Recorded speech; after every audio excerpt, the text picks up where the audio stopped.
Hello, good afternoon. So I'm just going to do a quick presentation about the witness competency and how it's super important.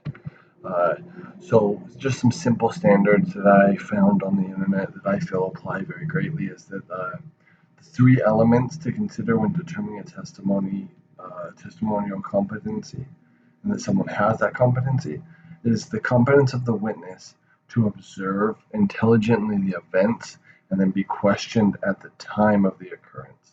So I'll elaborate a little bit more later on in the presentation, but being able to have that the witness observe and then know what's going on, and also be able to be questioned, uh, being in the right state of mind. For example, if they have PTSD and they're super uh, distraught by that, that can cause a lot of issues and might affect their competency.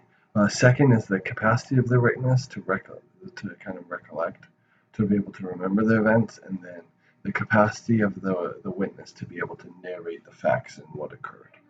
So first of all, proper observation. So I just kind of go through a little bit of definition in depth and then a quick example of this. So to make sure that a witness is credible, you need to make sure that they properly witnessed the crime and aren't some passerby that kind of got the second news about something or just wanted to kind of help. An example of this is Joe, a fictional person, is walking his dog near Central Park in New York. He sees a group of people gathered around a vehicle, notices that the window's broken, so then he goes over to investigate, and somebody had broken into the car and kidnapped a small child. He was told this by somebody else that may or may not have even witnessed the crime. So it could be kind of the telephone effect that it changes and adapts. Maybe somebody wasn't kidnapped. Maybe something else happened. Maybe it was just a break in. But with this info, Joe would not be a credible testimony. Next, how the witness can recollect the event. Sometimes remembering the event is a little bit difficult, but it's super important. The human brain naturally fills in parts that we didn't understand or that we kind of relate with, and it's just fictional things that the brain adds in there. And throughout time, the memory degrades, and the validity slowly but surely degrades also. It makes it so it's not as competent as um, if you were to interview them 24 hours. An example of this is wonderful is the police trying to do a testimony within a week, of course, but within 24 hours to 48 hours. And then narrating the facts correctly.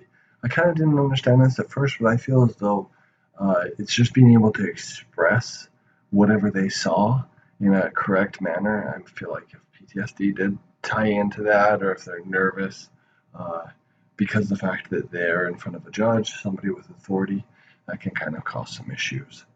Um, but I feel like being able to express yourself and being able to express the facts clear, concisely, the first time instead of having to be asked multiple times, and without the story to differ or change. Um, it's good to be able to express yourself, and then for that story, the truth, to remain the same and very similar to how it was said the first time. That's what makes a witness credible, and that's all of my information. There's a little bit just of the types of witnesses. Of course, you have an eyewitness, an expert witness, a character witness, and then kind of the reliability of the witness accounts. So you may have one witness that counteracts another witness. You got to make sure that that doesn't occur, or that if that does happen, you can kind of weed out the ones that'll cause more issues and more confusion.